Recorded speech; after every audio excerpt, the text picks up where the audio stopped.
Welcome into the NJCAA Network and happy Selection Sunday for all those watching at home. We appreciate you tuning in. I'm Zach McKinstry, and today we unveil the 24 teams that are seeded and going to our 2024 NJCAA Division I Women's Basketball National Tournament in Casper, Wyoming.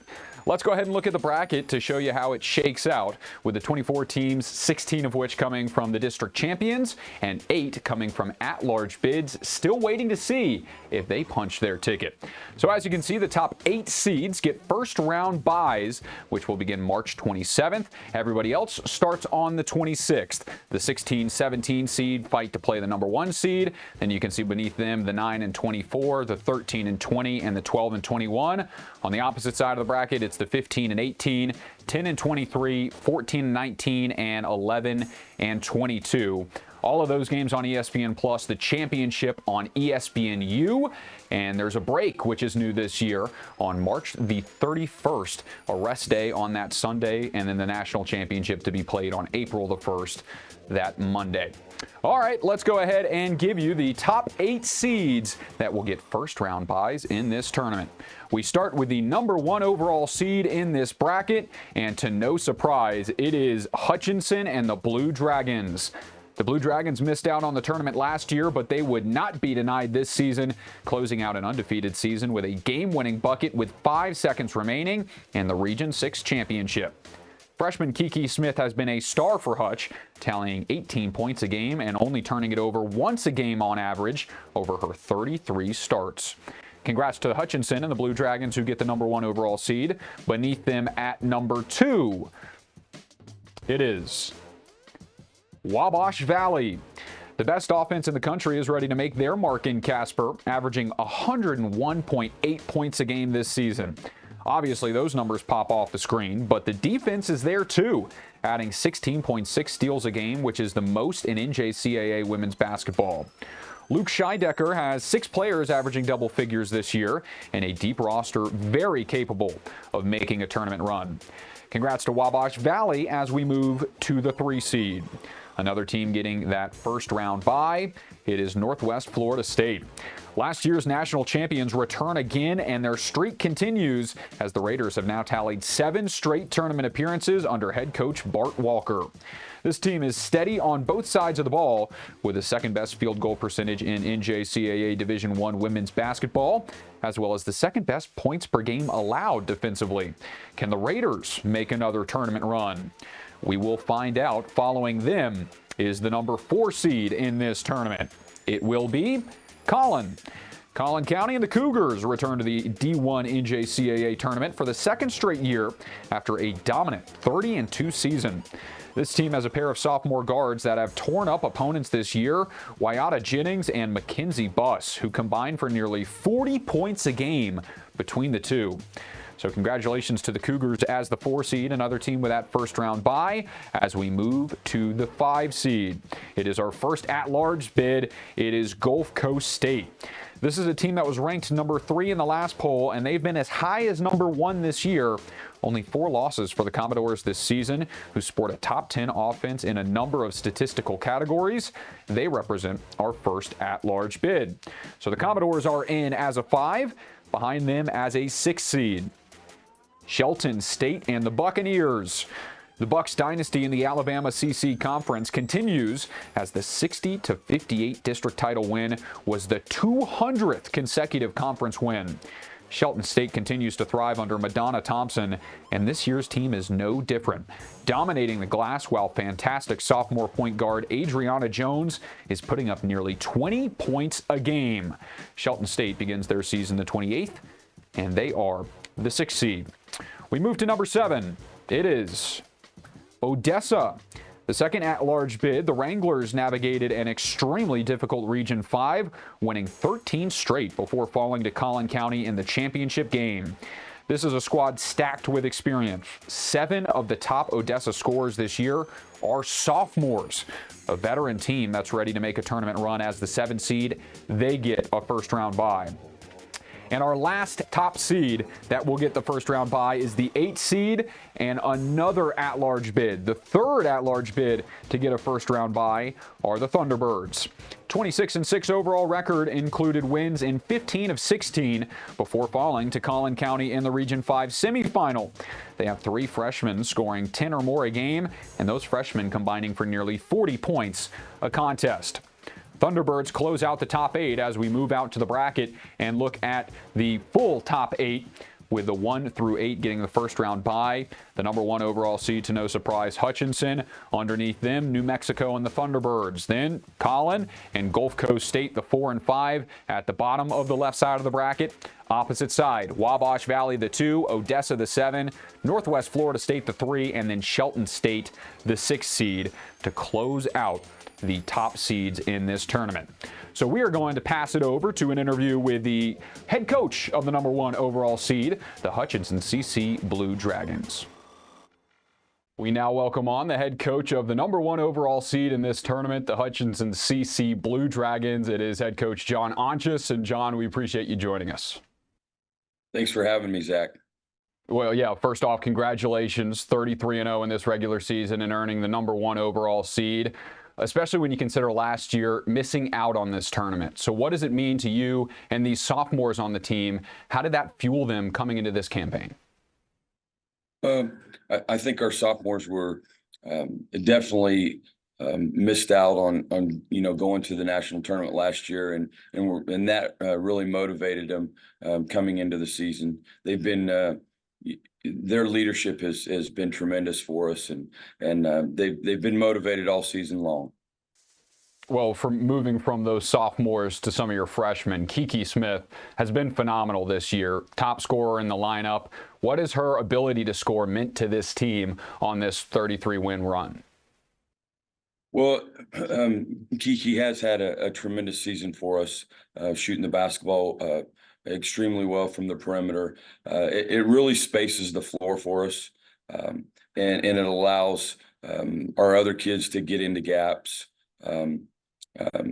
She's also does a great job of finding her teammates. We have a great point guard in Journey Armstead, I feel like, and our team relishes playing fast. And when we can get out and play fast, it creates a lot of open shots, not only for Kiki, but for everyone else. Yeah, that offense has been dynamic all year long. And when you look at that 33-0 record, obviously impressive, but even more impressive when you consider how easy it is for some of these kids to overlook teams when they're on that kind of run, and you guys ended up winning a region title, a district title, and getting this number 1 seed. So how impressed are you at this team to stay focused, and what's kind of been the secret this year? That was really impressive to me, because it's really hard for kids to be consistent week in and week out. The season is very grinding, and I felt like our kids really never overlooked any opponents.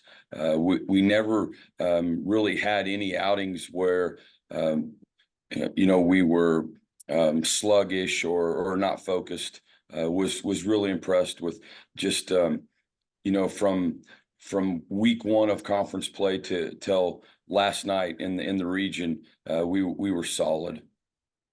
It's been a very impressive run, to say the least, and that grind not over yet. Number 1 seed in the tournament. Any final comments you want to make on behalf of the team as the number 1 seed? No, I'm just, we're excited to get to the national tournament. We're excited to see Casper, the tournament moving there. So that will be a fun adventure, for our group. We couldn't have got there without our great play from our team, and our assistant coaches have done a wonderful job from day one. They've done a great job of preparing our kids and working extra, and just really proud of our team and our assistants. It is going to be a lot of talent in Casper, and your team at the forefront of that. So thanks again, Coach. Excited to see you in Wyoming, and congratulations on that 1 seed. Thanks, Zach.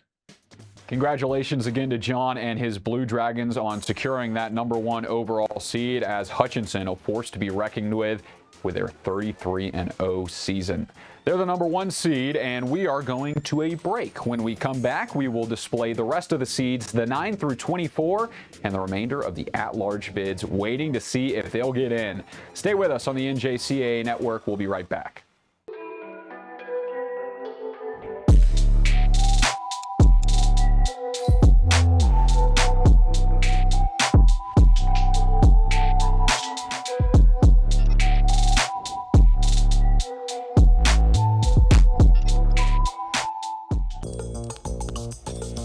Intensity fuels these champion student athletes to greatness.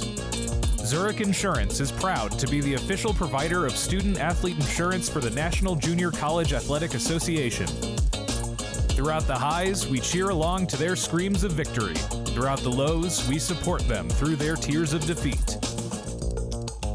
Zurich Insurance, helping student athletes play the sport they love.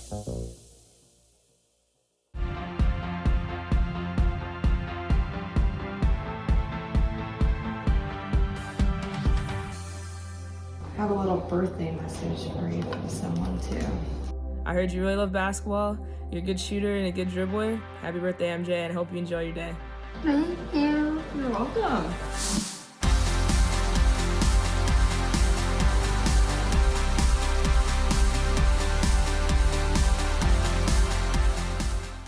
Welcome back to the NJCAA Network as we continue one of the favorite parts of March, Selection Sunday.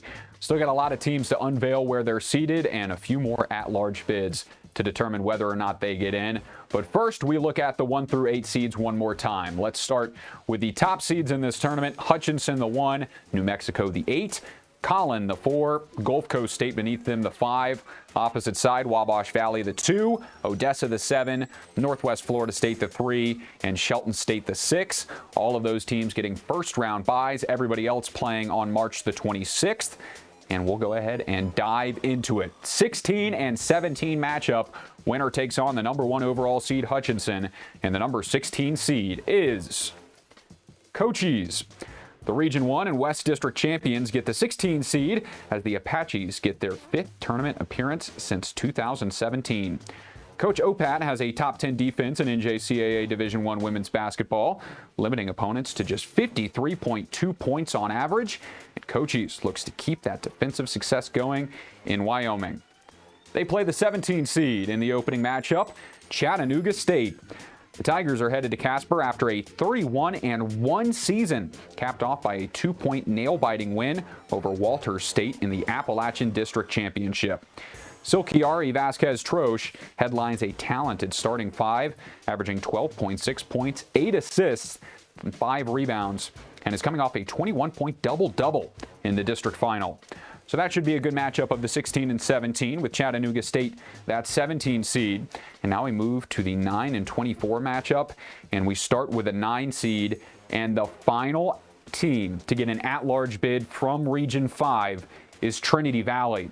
The Cardinals are 25-6 on the year with phenomenal play from freshman April Edwards, who's averaging 18 points, 5 rebounds, and 4.5 assists in each of her 31 games played this year. Trinity Valley will take on the lowest seed in this tournament, the 24, who is Monroe College. The Mustangs are dancing for the 3rd straight year after a roller coaster of a year. Monroe was 5-5 at one point this season and lost 3 of 4 to close the regular season, but the Mustangs peaked at the right time, cruising in the Region 20 championship and in the Mid-Atlantic District Championship to secure their berth. Each of the top 4 scorers on this team are sophomores, so they hope to use that veteran experience to make a run in the tourney. Moving right along, it's the 13 and 20 matchup and a matchup of 2 more at-large bids. The 13 is Pearl River. The Wildcats had 3 losses in the regular season, each to teams also in this tournament.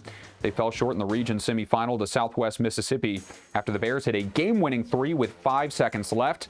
But this team still has the talent to be an underrated Cinderella in this bracket. Sophomore Taylor Johnson-Matthews leads the squad, averaging 18.3 points and 6.5 rebounds this season. They'll play the 20, and as I mentioned, another at-large, Eastern Arizona. A team that was on the very edge of the bubble, the Lady Monsters, get in as the 20 seed.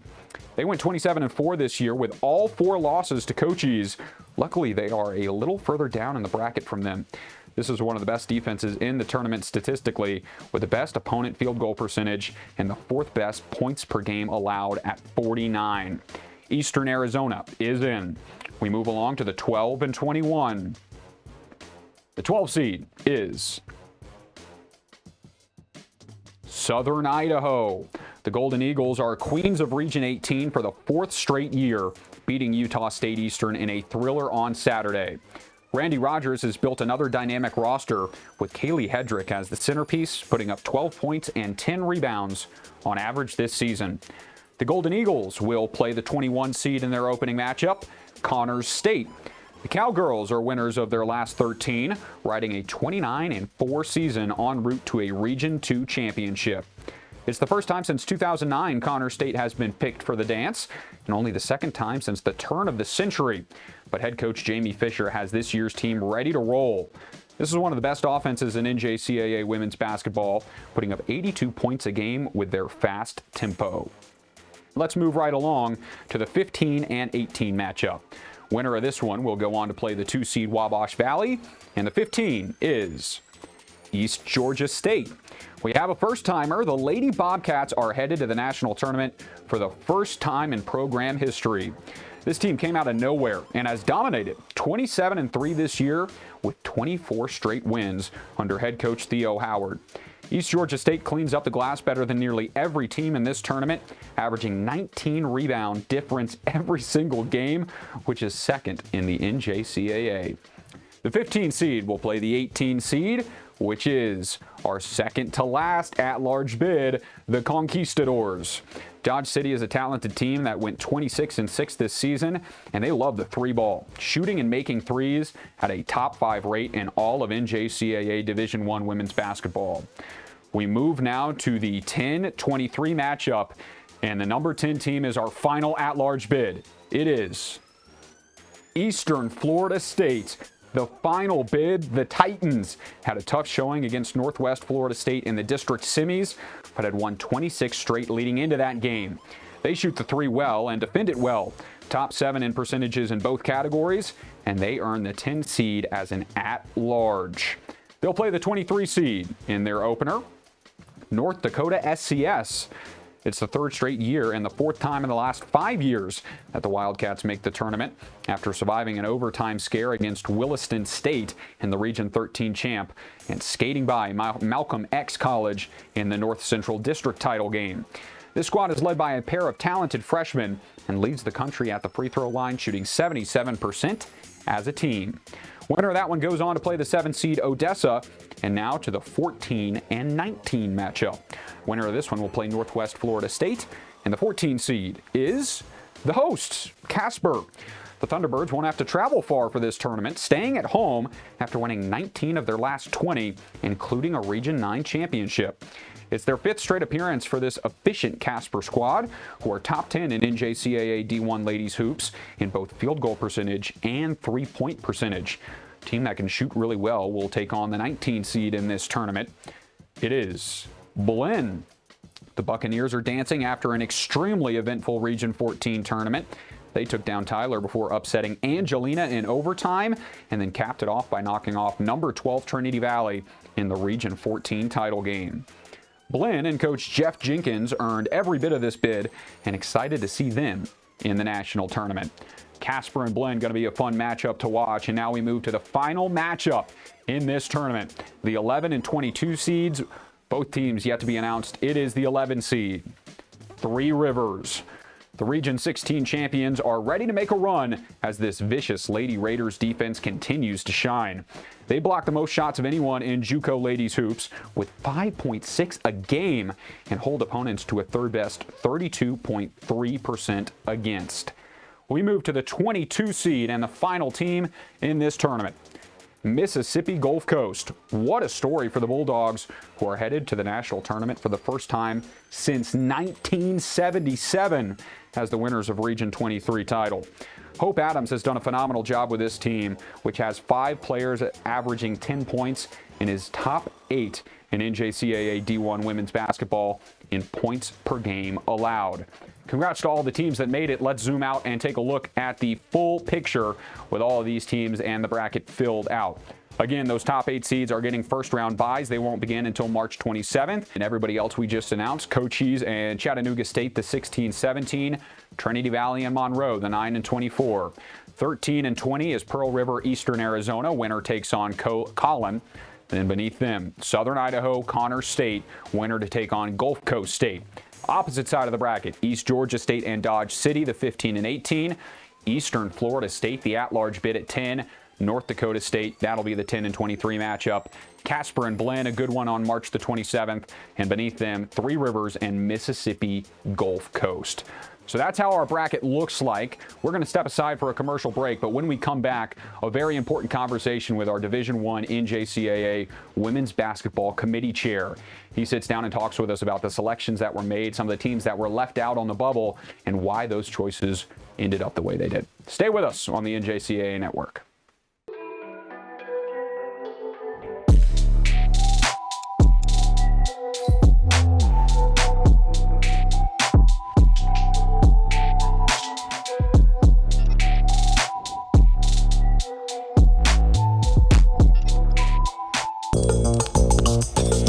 Intensity fuels these champion student athletes to greatness. Zurich Insurance is proud to be the official provider of student athlete insurance for the National Junior College Athletic Association. Throughout the highs, we cheer along to their screams of victory. Throughout the lows, we support them through their tears of defeat. Zurich Insurance, helping student athletes play the sport they love. What makes a life a good one? Is it our adventures? Or the friends we find along the way? Is it the challenges we conquer together? Maybe it's the people's lives we touch every single day. So, what makes a life a good one? You'll have to figure that one out for yourself. We now welcome on the chair of our NJCAA Division I Women's Basketball Committee, a committee that had a lot of tough decisions to make over the last several hours. It is Darren Pannier. Darren, appreciate you joining us. Well, Zach, thank you for allowing us to be on today. Yeah, and a lot to talk about. Let's go ahead and start with some of those tough selections for the at-large bids. No matter how many teams get into this bracket, at-large selections are always going to be difficult. And the number one that jumps off the page is Salt Lake being left out in favor of Eastern Arizona. Talk a little bit about the decision that went into that, where the Bruins left out of this tournament. The committee felt that looking through the criteria as stated in the Division I Women's Sport Code and going back and forth, debating, the last factor that Eastern Arizona trumped Salt Lake was the game head-to-head matchup in November there. So it's not an easy task. The committee, we it was brutal. It was brutal. But at the end of the day, it was unanimous that Eastern Arizona would be the 8th at large. Yeah, you talk a little bit about that November matchup. Obviously, a long season played. Yes. After then. Are there other factors that go into that decision as far as statistics or other ranked matchups? Well, the last national poll, Eastern Arizona was 4 ahead in the rankings, right? 14-18, last polls, as well as probably the, making us finals versus the semifinals of the region/district tournament also played a key role in that as well. Moving on, we have other at-large bids, and Texas women's basketball was really, really good this year. You got McLennan on the outside looking in, but when you have so many talented teams in that region, you can only let 3 teams from each region in. How difficult does it make that decision? It was difficult. Unfortunately, McLennan didn't have a great showing there in the game before the semifinals. And it moved, Odessa New Mexico did advance. McLennan didn't. It's a difficult decision, and they're all right there equally. But at the end of the day, the committee and hashed it out, and McLennan, unfortunately, was the fourth team, not the third team, but the fourth team. So. Yeah, tough decisions. We'll take you off the hot seat for a second and talk about the top of the bracket. A little bit of an easier decision for you guys with Hutchinson going undefeated, getting that #1 seed. Talk about the talent in this tournament and Hutchinson's perfect run so far. Well, it's not easy, and then everybody tipped their hat off to Hutch for being undefeated and going through the season undefeated. I don't care what region or conference you're in. That's a amazing task right there. So, obviously, committee felt very, very comfortable putting Hutch at #1. End of discussion, really, on that one. And then you go on and you look, Wabash was very high in the national rankings through the whole year. Went through their region tournament. And then, the Panhandle beats up each other every week in the second semester when they play one another, Northwest at Thury. And then Collin, very strong Texas team. And then you come back with another at-large Gulf Coast from the Panhandle. The top 5 is, who knows? When you throw the ball up, we don't know. We're committee members. We're seeding the top 24. It's difficult. It's fun, but it's very difficult. Yeah, definitely a challenge, and no matter what the scenario, there are 24 really good teams going to Casper. Talk about the talent level that you guys are bringing into Wyoming this year and where it compares to years past. I think each year as we go and see the tournament is getting more difficult because the talent level is getting more equally across the board. And I tip my hat off to a lot of these teams who jump out of their region and go play someone in their outside of the district. They travel from Florida to Texas, Texas to Florida, vice versa, which is helping the committee to have a better cross-region play. It really helps.